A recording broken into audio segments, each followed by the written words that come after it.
Tim Polresta Bandar Lampung dan tim kedokteran kesehatan Polda Lampung menggelar olah TKP di rumah dinas Ibtu Syahrir.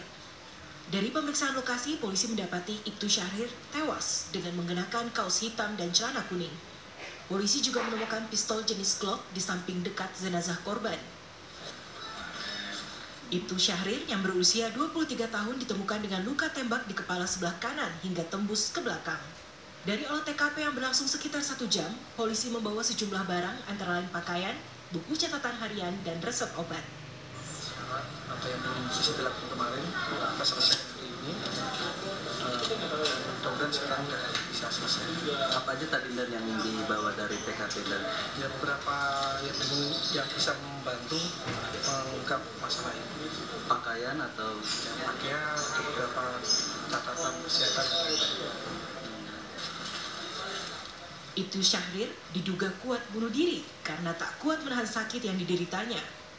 Jenazah korban telah dibawa keluarga. Dari Bandar Lampung, Pujiansyah, TV One.